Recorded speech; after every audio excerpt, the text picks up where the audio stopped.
नमस्कार, स्वागत है आपका न्यूज बुलेटिन में। मैं हूं आपके साथ सुहानी बहुगुना। बुलेटिन की शुरुआत से पहले एक नजर इस वक्त की हेडलाइंस पर। प्रणब मुखर्जी के बेटे अभिजीत मुखर्जी ने छोड़ा टीसीएम के साथ कांग्रेस में हुए शामिल।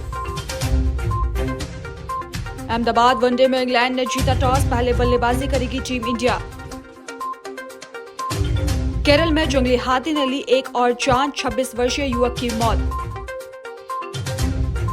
हैदराबाद में हनुमान मंदिर में अज्ञात बदमाशों ने फेंके मांस के टुकड़े, तनाव के बाद पुलिस तैनात। महाकुंभ में आज 1,30,00,000 श्रद्धालुओं ने किया स्नान। बुलेटिन की शुरुआत बड़ी खबर से करेंगे। उत्तर प्रदेश के हापुड़ में पटना बिजली घर पर भारतीय किसान यूनियन टिकैत का धरना प्रदर्शन जारी है। बिजली घर का घेराव कर भाकियों ने विजिलेंस की टीम पर गंभीर आरोप लगाए हैं। बिजली घर का घेराव कर जेई को प्रदर्शनकारियों ने बंधक बनाया। भाकियों ने पुलिस को जेई और विजिलेंस के खिलाफ प्रार्थना पत्र दिया है। जेई और विजिलेंस के खिलाफ मुकदमा दर्ज कराने की उनकी मांग है। मेरा नाम राकेश चौधरी है। ये मामला ये है जी, किसानों का उत्पीड़न हो रहा है बिजली विभाग द्वारा। किसानों के पास पैसे नहीं है, पेमेंट उन्हें मिलता नहीं टाइम से। बिजली विभाग जाता है और साथ में पुलिस को ले जाता है विजिलेंस के नाम से, और वहां घरों पे जाके छापेमारी करते हैं, और अगर आदमी नहीं मिलता तो वहां अबरदस्त करते हैं। ऐसा ही कोई लेडीज का सामना मामला आया है, उसी वजह से आज यहाँ ये धरना दिया जा रहा है रात से। कौन से गांव का मामला? ये मलकपुर गांव का मामला है। एसडीओ साहब बैठे हैं, जेई भी बैठे हैं, वो कह रहे हैं हमने ऐसे कुछ करा नहीं, हमने तो तहरीर लिख दी है कि कोतवाल साहब को बुलाया है और तहरीर देंगे और इनको जेल कराएंगे। ये हमारे खिलाफ मतलब गलत तरीके से हमारी महिलाओं पर उत्पीड़न कर रहे हैं, जा रहे हैं। अगर इन्होंने चेकिंग करनी है तो एक गाँव में जाए, किसी मौजूद आदमी को पकड़े या प्रधान को पकड़े। हमको क्या पता जेई कौन है, कौन आया अंदर, कौन बढ़ गया, कौन न बढ़ा, महिला को क्या पता। प्रधान जाए या कोई मौजूद आदमी जाए, घर पे खूब जाए चेकिंग करे। हम चेकिंग की मना ही नहीं कर रहे। काम किसान कितनी चोरी करता है, एक बाल्टी पानी गर्म कर लेता है, उसमें ज्यादा नहा लेता है या एक गोला काट लेता है, तो 20% डोर ही नहीं है। चोरी तो फैक्ट्रियों में हो रही है, वहां जाए वहां छापा मारे। इन्होंने गुंडागर्दी फैला रखी है। मांग ये मांग क्या, हम तो जेई को जेल भिजवाने चाहेंगे। एप्लीकेशन में लिख रही है कोतवाल साहब आने वाले, जेई को जेल भिजवाएंगे। महिला के साथ वार्ता करिए। धमना इतने हमारी जेल नहीं चला जाएगा, इतना धरना जारी है। छत्तीसगढ़ में कल यानी मंगलवार को नगर निकाय चुनाव के मद्देनजर मतदान हुआ था। इसी क्रम में मेरियापुर सांसद बृजमोहन अग्रवाल ने भी पत्नी संग कल मतदान केंद्र मोदायापारा के दुर्ग कॉलेज में मतदान किया। इस दौरान उन्होंने कहा कि कमल खिलाने के लिए हमने मतदान किया है। प्रदेश के सभी नगरीय निकाय में कमल खिल रहा है। मुझे लगता है वोटिंग 6 बजे तक है, तो शाम तक वोटिंग बढ़ेगी। गर्मी थोड़ी शुरू हो गई है, इसलिए वोटिंग कम हो रही है।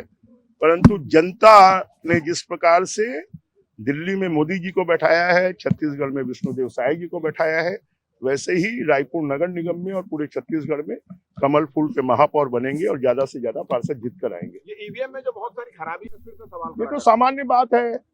मशीन है, मशीन में तकनीकी खराबी थोड़ी बहुत आती है, उसको दुरुस्त कर दिया जाता है। कांग्रेस को अपनी हार सामने दिख रही है, इसलिए वो ईवीएम पर आरोप लगा रही है। कौन से सत्ता बल का, कहां दुरुपयोग कर रही है? कहने से क्या होगा? मतलब जब बोलते हैं ना कि जब सामने हार दिखाई देती है तो तरह तरह के आरोप प्रत्यारोप लगते हैं। झारखंड हजारीबाग के पूर्व एसडीओ अशोक कुमार को कड़ी सुरक्षा के बीच कोर्ट में पेश कर 14 दिनों की न्यायिक हिरासत में लोक नायक जयप्रकाश नारायण केंद्रीय कारा भेजा गया। पेशी से पहले उनका मेडिकल जांच शेख भिखारी मेडिकल कॉलेज में हुआ। अशोक कुमार पर पत्नी अनीता देवी को जिंदा जलाकर मारने का आरोप है। कोर्ट में अशोक कुमार ने कहा, सभी आरोप निराधार है। सिक्के के दो पहलू होते हैं और पहले पहलू पर दुष्प्रचार हो चुका है। उन्होंने पत्नी के निधन पर कोई टिप्पणी करने से भी इनकार किया।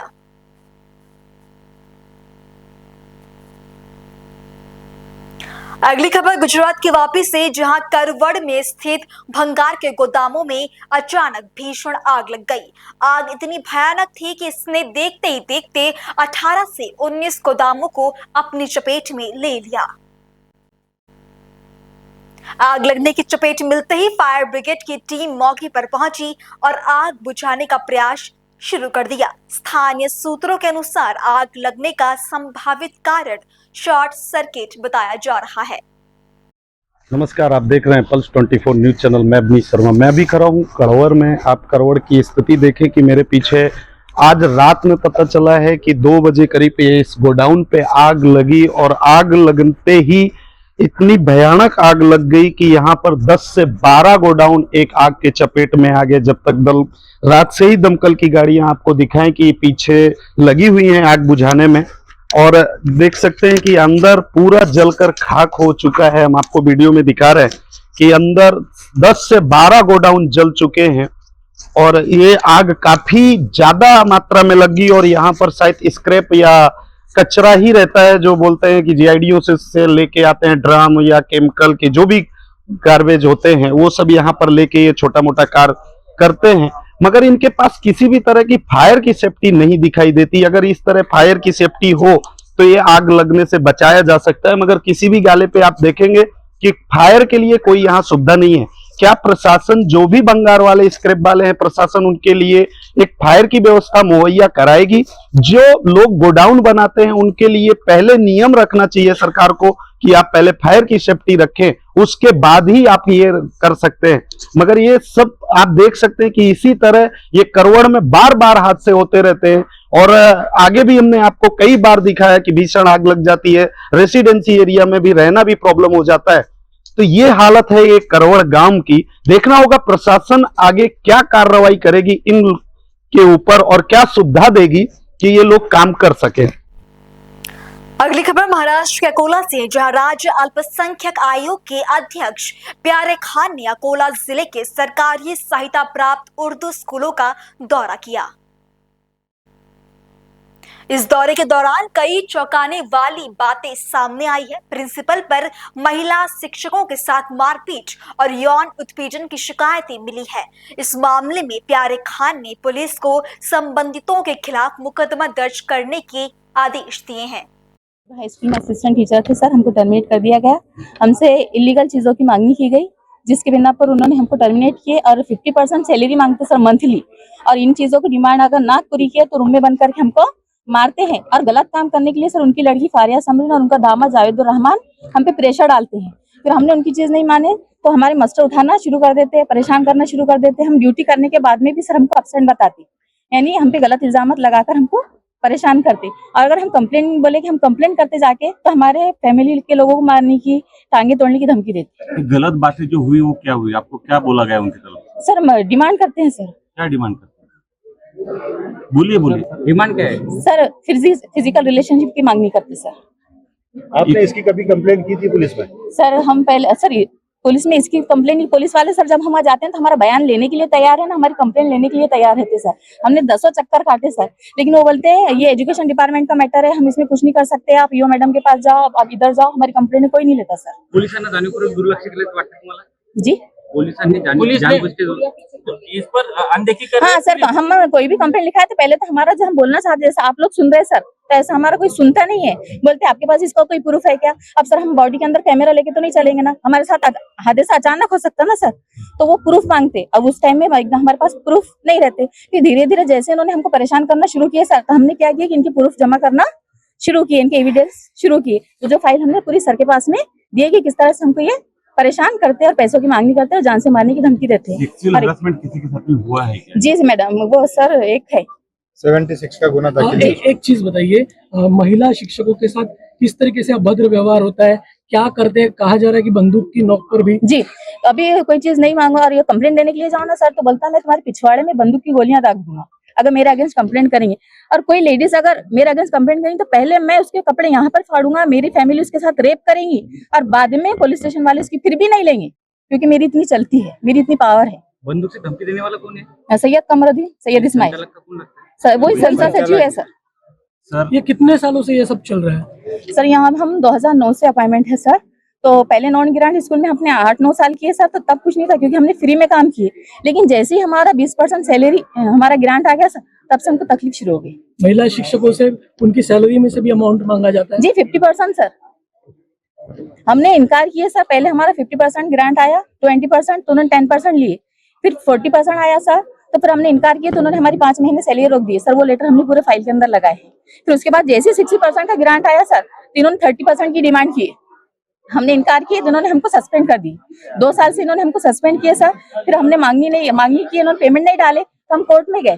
कोर्ट से हम केस जीत के आए सर। 4 महीने हो गए, लेकिन हमारे को उन्होंने यानी कोर्ट बताया ना सर बोला में पोस्टेड है। हाँ ओल्ड सिटी में है। चला कार्रवाई तुम्हारा मैं बता रहा, मैं भी उनको बोल के इसको पातुर भेज दो ना। बोलता हूँ मैं, बोल दो साहब। इस वक्त मौजूद है पूरा अल्पसंख्यक आयोग के अध्यक्ष प्यारे खान साहब के पास। आइए जानते हैं इनसे आज जो उनका दौरा रहा है अकोला का, वो काफ़ी चर्चित रहा है और इसमें क्या वजह रही है, क्यों इनको अर्जेंट ये दौरा करना पड़ा है, इसमें क्या क्या खामियां नजर आई है और किस पर इनके कार्रवाई की आशंका जताई जा रही है। सबसे पहले आपका स्वागत है। ये बताइए किस तरह का आपका दौरा रहा है और इसमें क्या खामियां निकल कर आई है और आप इसके ऊपर किस तरह का संज्ञान लेने वाले हैं? देखिए बहुत ही सेंसिटिव मुद्दा था। यहाँ पे सेक्सुअल हरासमेंट स्कूलों में हो रहा था लेडीज टीचरों के साथ और खंडनीय वसूली हो रही थी। टीचरों से प्रति माह 30,000 40,000 रुपये मांगा जा रहा था। जो रिटायर हो गए उनके पेंशन में से 50% पैसा मांगा जा रहा था। तो वो मुझे एकदम ये मुद्दा लगा, एकदम तुरंत एक्शन लेने वाला मुद्दा लगा, इसलिए मैं तुरंत आया। क्या लगा है वहाँ पर, क्या हुआ है आपके साथ, क्या घटना घटी? मेरे साथ में वहाँ के जो टीचरों के साथ जो घटना घटी है, उन्होंने बताया कि टीचरों को, लेडीज़ टीचरों को ले जाके रूम के अंदर बंद करके मारा जाता था, उनसे पैसे मांगे जाते और सेक्सुअल हरासमेंट किया जाता था। तो ये सब इस टाइप की वहाँ पे कंप्लेंट थी। तो आगे उन पर क्या कार्रवाई होने वाली है, कि किस तरह की कार्रवाई की हम उम्मीद कर सकते हैं? देखिए हमने पुलिस को बोला है कि जितने भी माफिया है, ये शिक्षक माफिया है। अभी तक क्या होता था कि भाई लैंड माफिया है, ड्रग्स माफिया है, तो ये भी बहुत बड़े करप्टेड लोग हैं। तो इन पर हमने यहाँ के एसपी साहब श्री बच्चन सिंह और सरकार को बोला कि इन पर एलपीडीए मौका की कार्रवाई करें, क्योंकि संगठित अपराध में आता है। ये सब मिलकर वसूली करते हैं और साथ में सोशल हरासमेंट भी करते हैं सब मिलकर। स्वच्छता की अगर बात करें तो जिला परिषद की स्कूल है, महानगर पालिका की स्कूल है, आप एक बार अकोला के आगे देखिए, काफ़ी स्कूलें यहाँ पर जिला परिषद की बंद हो चुकी है और काफ़ी स्कूलों में ना पानी के लिए, पानी है बच्चों के लिए, ना वहाँ पर बच्चों के लिए टॉयलेट बाथरूम का इंतजाम है। तो इनको लेकर आप क्या करेंगे महानगर पालिका और जिला परिषद की स्कूलों को? देखिए सभी स्कूलों को सरकार कटिबद्ध है शिक्षा में सुधार लाने के लिए। आप अगर देखो तो मराठी स्कूलें जो थी उसको सीबीएसई पैटर्न में बदल किया जा रहा है। ये सारी स्कूलों को सीबीएसई पैटर्न में बदलने के लिए सरकार कटिबद्ध है। नहीं, खासतौर से मैं अल्पसंख्यक के स्कूलों की बात कर रहा हूँ, जिसके लिए अभी आप ये देखें तो उनकी भी हाल बहुत बेहाल है। तो उसको लेकर आपका क्या कहना है? देखिए माइनॉरिटी की जितनी भी स्कूल है, जो इनको स्टेटस मिला, जो इनको ग्रेड मिली, इसका जो दुरुपयोग कर रहे हैं, ऐसे सारे स्कूलों का हम लोग सरकार को बोलकर, जैसे जो हमारे मिनिस्टर है, एजुकेशन मिनिस्टर, उनको बोलकर इनके स्टेटस रद्द करेंगे और ये खेल इनका बंद करेंगे कि जो ये इस टाइप का खेल सरकार के साथ खेल के पैसे का दुरुपयोग करते हैं, बच्चों का भविष्य खराब करते हैं। ये थे हमारे साथ प्यारे खान साहब, जो कह रहे थे कि कार्रवाई भी की जाएंगी और इनके स्टेटस रद्द मान्यता को रद्द करने की कोशिश की जाएगी। पल्स 24 न्यूज़ के लिए मैं शाहिद इकबाल, अकोला से। हो गया ना, हमारी बात सुनना चाहिए। हमने आज तक किसको पैसा मांगा नहीं और ना मैं किसी तक, मुफ्त में सब नौकरी लगे हुए लोग हैं। ये सब चल रहा है, सिर्फ मैंने काम किया है, इसलिए मेरे को ये कर रहे। प्यारे साहब भाजपा के नेता है, वो अपने आप को राज्य मंत्री बनाने के लिए हम मुसलमानों को बुरा कर रहे हैं। वो कहते हैं कि उर्दू तालीम बंद करो, वो कहते हैं कि उर्दू किताबें क्यों होना और किताब कर क्यों होना। तो जब तक प्यारे साहब ये आयोग इसको बुरा नहीं कहेगा मुसलमानों को उर्दू, तो प्यारे साहब की इमेज नहीं बढ़ेगी।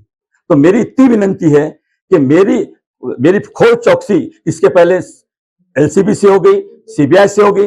मेरे यहाँ पर 38 लोग की उसके ऊपर रेड गिरी, मैं इससे बइज्जत बरी हो गया। मेरी इतनी भी पत्रकार भाइयों से विनंती है। आदरणीय खान सर ने जिस टाइप की शिकायत करी है, जैसा सर का ऑब्जर्वेशन है, उसके हिसाब से बहुत ही गंभीरता से पुलिस प्रशासन इसको लेगा एंड जिसके साथ भी गैर कृत्य हुआ है उन्होंने संबंधित पुलिस स्टेशन में जाके तकरार दाखिल करने पर कड़ी से कड़ी कार्रवाई आरोपी के विरुद्ध में की जाएगी। शिकायत करता महिला या अधिकारी दरी सही नहीं है, पोलीस कैसा भरोसा देईल? याआधी महिला तक्रारीसाठी गेल्या होत्या पण पोलिसांनी तक्रार घेतली नाही असा आरोप महिलांनी केला आहे। जो भी महिला के साथ गैर कृत्य हुआ है उनका तकरार जल्दी से जल्दी नोंद किया जाएगा एंड उस पर आगे कायदेशीर कार्रवाई कड़ी से कड़ी कार्रवाई की जाएगी। अब खबर गुजरात के अहमदाबाद से, जहां नारौल विस्तार में एक युवा ने ब्याज वसूली के कारण आत्महत्या करने का प्रयास किया।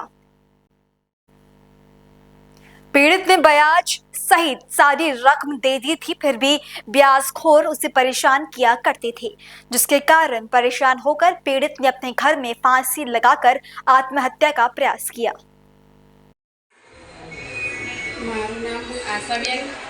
મારું નામ આશાબેન દશરથભાઈ ઠાકોર, હાલ રહેવાનું નારોલ ગામ ઠાકોરવાસ। અમારો મંડપ ડેકોરેશનનો ધંધો હોવાથી મંડપના ધંધામાં નાખવા માટે પૈસા વેચુકા લીધા હતા, તો વેચ પણ આપી દીધું, મૂડી પણ આપી દીધી, તોય પણ લોકો દબાણ કરતા હતા બીજા પૈસા લેવા વધારા, અને ફોનમાં પણ બહુ વધારે પડતું બોલતા હતા, અને પછી ટોર્ચર કરતા હતા, અને ઘરે આવીને ગાળો બોલી જતા હતા। એ કારણે મારા મિસ્ટરે આપઘાત કરવાનો પ્રયાસ કર્યો। बड़ी खबर उत्तर प्रदेश के कन्नौज से, जहां पुलिस ने नहीं की सुनवाई तो धरने पर बैठा परिवार। पुलिस चौकी के बाहर महिला बच्चों के साथ धरने पर बैठी। एक हफ्ते पहले बंटवारे को लेकर महिला पर हमला हुआ था। इंद्रगढ़ थाना क्षेत्र के जोगनी पूर्वा का ये पूरा मामला है।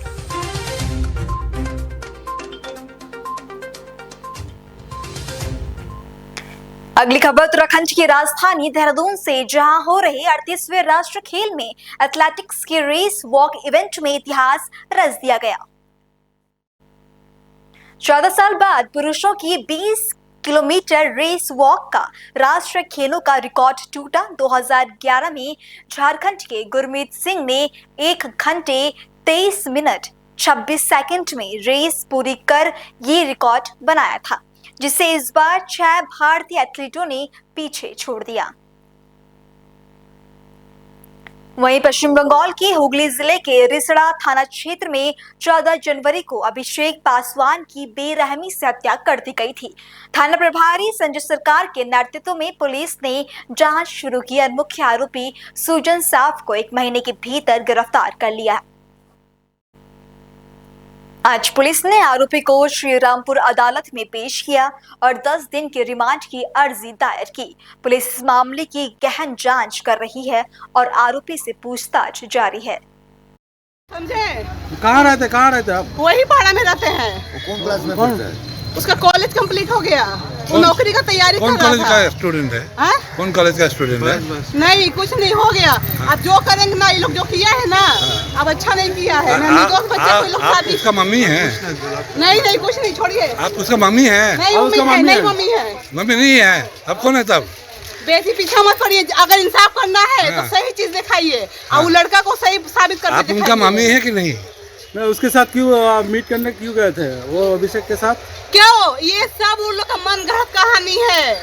हम लोग कोई मीट नहीं किए हैं, कभी नहीं किए हैं, उन लोग से कोई रिश्ता नहीं है हम लोग का।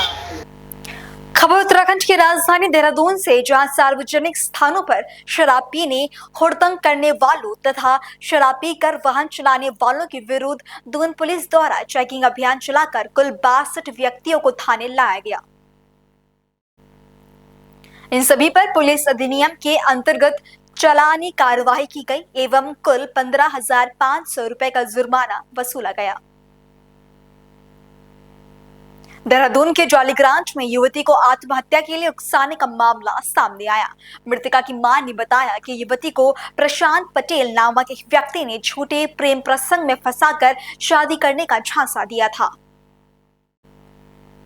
साथ ही युवक ने उसके साथ शारीरिक और मानसिक रूप से शोषण किया, जिससे परेशान होकर युवती ने आत्महत्या कर ली। पुलिस आरोपी को हिरासत में लेकर पूछताछ कर रही है। देहरादून में हत्या के अभियोग में वंचित चल रहे अभियुक्त को दून पुलिस ने गिरफ्तार किया। अभियुक्त द्वारा अपने अन्य साथियों को साथ मिलकर लाठी डंडों से वादी और उसके परिजनों पर जानलेवा हमला किया था, जिसमें एक महिला की अस्पताल ले जाते समय मौत हो गई थी। घटना में शामिल अभियुक्त के 3 अन्य साथियों को पुलिस द्वारा पूर्व में गिरफ्तार कर जेल भेजा जा चुका है। खबरों का सिलसिला आगे भी जारी है। फिलहाल रुकेंगे एक छोटे से ब्रेक के लिए।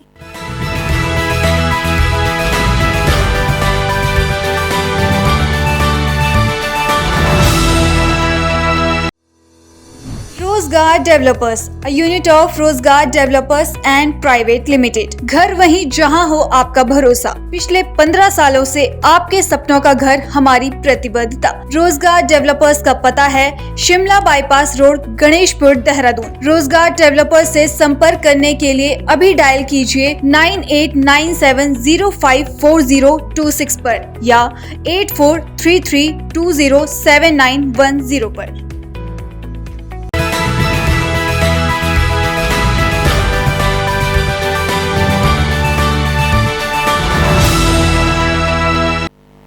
ब्रेक के बाद आपका फिर से स्वागत है। मुख्यमंत्री उत्तराखंड के ड्रग फ्री देवभूमि 2025 के विजन को अभियान चलाया जा रहा है। इस दौरान वरिष्ठ पुलिस अधीक्षक ने नशीले पदार्थों के तस्करों के खिलाफ कार्रवाई के निर्देश दिए। कैंट पुलिस को चेकिंग के दौरान भत्ता ग्राउंड यमुना कॉलोनी के पास 8.91 ग्राम अवैध स्मैक लिए स्कूटी सवार युवक को गिरफ्तार कर लिया गया। अगली खबर उत्तराखंड के देहरादून से, जहां के थाना नेहरू कॉलोनी पुलिस ने मादक पदार्थों की तस्करी में लिप्त एक अभियुक्त को 120 ग्राम अवैध चरस के साथ गिरफ्तार किया। अभियुक्त के विरुद्ध थाना नेहरू कॉलोनी पर NDPS एक्ट के अंतर्गत अभियोग पंजीकृत किया गया है। अभियुक्त के खिलाफ जनपद के विभिन्न थानों में 9 अभियोग पंजीकृत हैं। सड़क सुरक्षा माह के दौरान दून पुलिस ने जागरूकता कार्यक्रम चलाया है। बता दें कि वरिष्ठ पुलिस अधीक्षक ने सभी अधिकारियों को युवाओं पर फोकस करते हुए उन्हें यातायात नियमों के प्रति जागरूक करने के लिए नुक्कड़ नाटकों आयोजित करने का भी आदेश दिया था, जिसके तहत यातायात पुलिस ने ITDA की टीम के साथ राजकीय इंटर कॉलेज डोभालवाला में सड़क सुरक्षा जागरूकता कार्यक्रम का आयोजन किया। अगली खबर कर्नाटक के हुबली से, जहां चोरी के मामले में पुलिस ने 3 आरोपी गिरफ्तार किए हैं और चोरी के 3 मामले में 5,87,000 रुपए मूल्य के सोने के आभूषण और 2 पहिया वाहन जब्त किए। तीनों आरोपियों में से एक नाबालिग है। इस मामले की जांच नवनगर APMC पुलिस स्टेशन में की गई।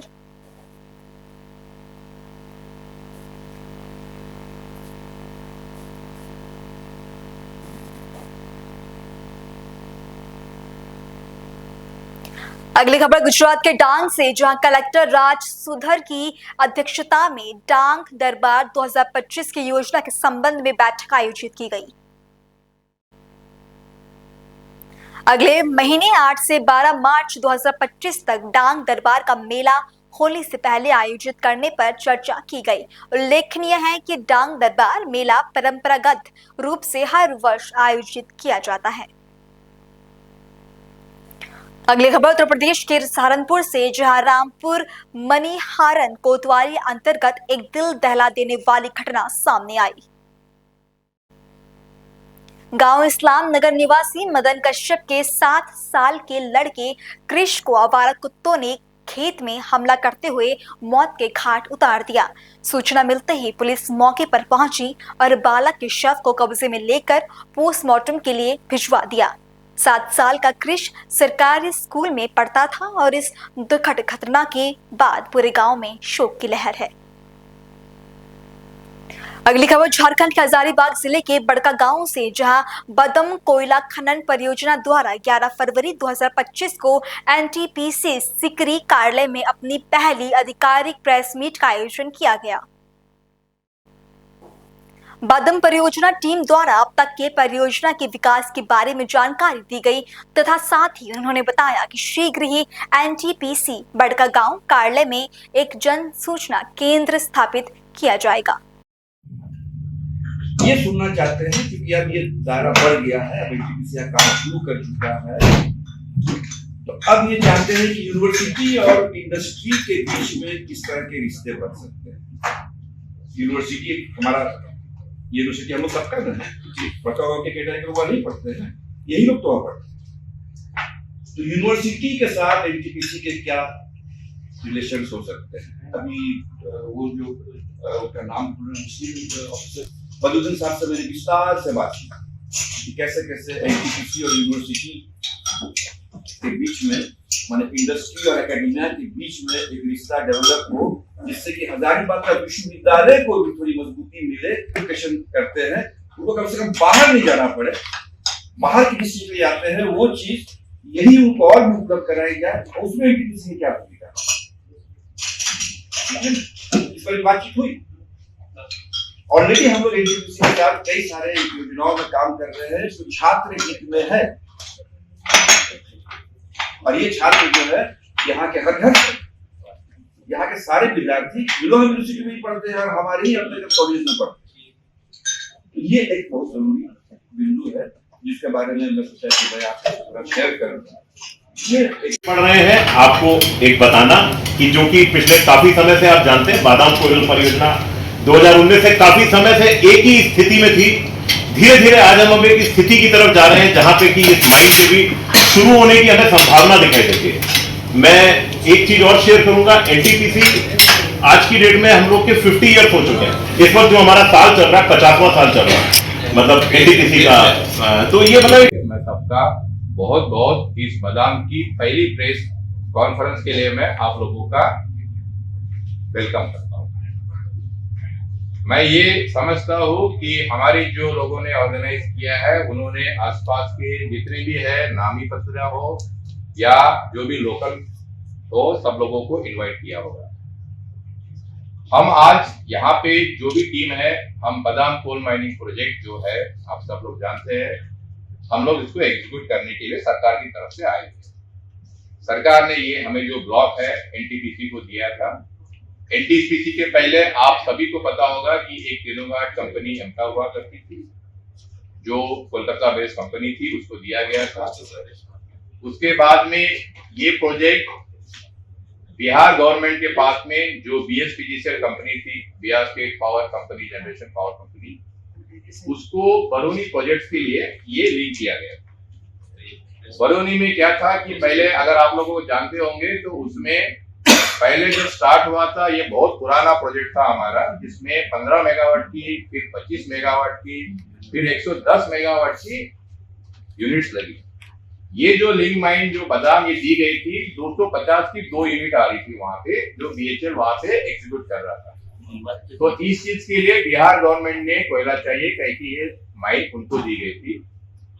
बट उसके बाद में क्या हुआ कि हमारा एनटीपीसी ने इस बरौनी प्रोजेक्ट को पूरा का पूरा टेक ओवर किया, बिहार गवर्नमेंट ने हमको ट्रांसफर किया था। तो हमारे पास मिनिस्ट्री ऑफ कोल की कंडीशन ये थी कि ये जो प्रोजेक्ट आप ले रहे हैं इसके साथ साथ आपको ये माइन भी लेनी पड़ेगी, ठीक है। तो एनटीपीसी आप लोगों को पता है कि इसके पहले माइन बिजनेस शुरू किया था। आपके पास ही सारी माइन्स है, हमारी पाखरी है, केरंदारी, सीडी है, छत्तीसगढ़ में कलाईपल्ली है, उधर में उड़ीसा में दुरंगा है। इन माइन्स में हमारा काम चालू हो गया। तो बरौनी के साथ तो बादाम कोल माइन हम लोगों को जो मिली है, तो अगर इफेक्टिव अगर आप डेट बोलोगे तो 2019 को हमको मिली है बरौनी प्रोजेक्ट के साथ साथ। तो 2019 से आप लोग लोकल है, आप इस बादाम कोल माइनिंग की हर एक्टिविटी जानते हैं। और मैं होप करता हूँ कि शायद एनटीपीसी ट्रांसपेरेंट कंपनी और सारे जो भी काम करती है तो मतलब लोगों को लेके चलती है। आइदर वो हमारे स्टेक होल्डर्स, आप पत्रकार हो या फिर आप लोगों के साथ साथ जो हमारे अफेक्टेड विलेज वाले लोग हो, हमारे नेता लोग हो, हमारा डिस्ट्रिक्ट एडमिनिस्ट्रेशन हो, इन सबके साथ में जो जो जहाँ पे लीगली फॉर्मेलिटीज करनी है इन सबको लेके हम लोग बहुत ही ट्रांसपेरेंट की वजह से काम करते हैं। मेन इंपॉर्टेंट है एनटीपीसी, आप लोगों को पता है कि बहुत ही सरकारी कंपनी है और ये सरकार के द्वारा दिया हुआ काम हमारा है, तो ये काम हम एग्जीक्यूट करने के लिए यहाँ आए हुए हैं। एनटीपीसी का एंगल कोई बिजनेस का एंगल नहीं होता है, जब प्राइवेट वाले का we are not the commercial officer, है ना। तो हम लोग इसको देश की धरोहर समझ के जो भी देश के आप लोगों के जो मिनिस्ट्री ऑफ कोल हो गया है और रिलेटेड जितने भी रूल्स रेगुलेशन एनवायरमेंट हो, फॉरेस्ट हो, इसको सारे ध्यान रखते हुए जो भी क्लियरेंस वगैरह हम लोग लेके ही इन चीजों को आगे बढ़ते हैं। एक भी चीज बाईपास एनटीपीसी में नहीं होती है और ये कोई भी काम नहीं होता है। अब हम आते हैं डायरेक्टली बादाम कोल माइनिंग प्रोजेक्ट के बारे में। तो मैं आप लोगों को बताऊंगा कि Badam coal mining project ministry of coal ने बनाया है। जैसे for example Moitra block, Gondalpura block, आने वाले में 2-3 और नए आइडेंटिफाई किया है। ये इसलिए किया हुआ है क्योंकि आप लोग बहुत ही ये है संपन्न लोग है यहाँ पे कि यहाँ पे कोल रिजर्व आपका बहुत धरोहर है।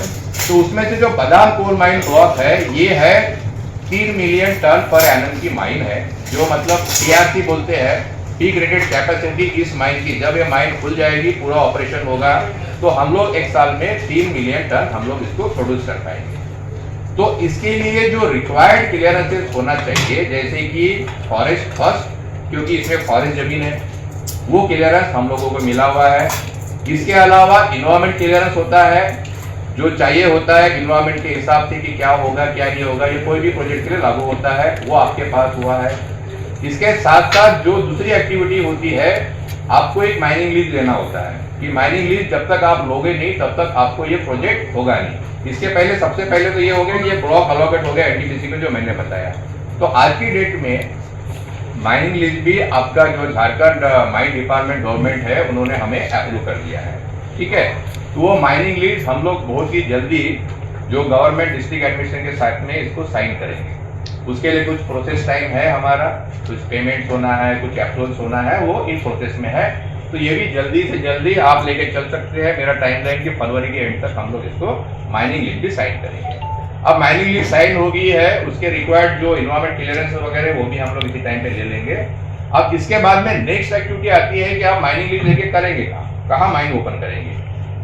आपको जमीन चाहिए, तो जमीन के एंड पे जो है हमारी क्या है कि 50% के आसपास पूरी फॉरेस्ट लैंड है, ठीक है, जिसमें जंगल झाड़ी बोलो या नोटिफाइड फॉरेस्ट बोलो वो है, और आधा जो जमीन है हमारा प्राइवेट लैंड है।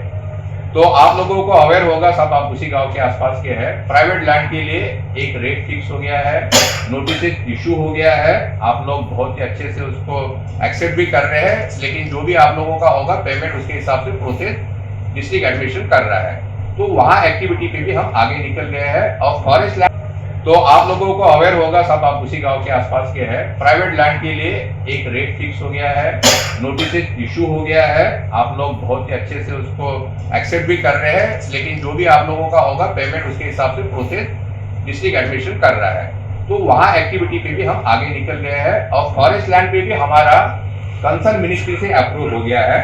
तो वो फॉरेस्ट लैंड भी हम लोगों को पूरा प्रोसीजर के तहत।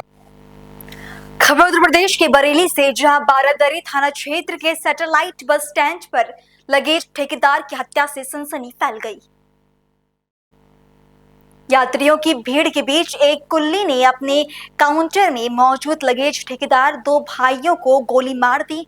गोली लगने से बड़े भाई को अस्पताल में मृत घोषित कर दिया गया। वहीं छोटे भाई का एक निजी अस्पताल में इलाज चल रहा है। सूचना पर पहुंची पुलिस के आला अधिकारी मामले की जांच में जुटे हैं।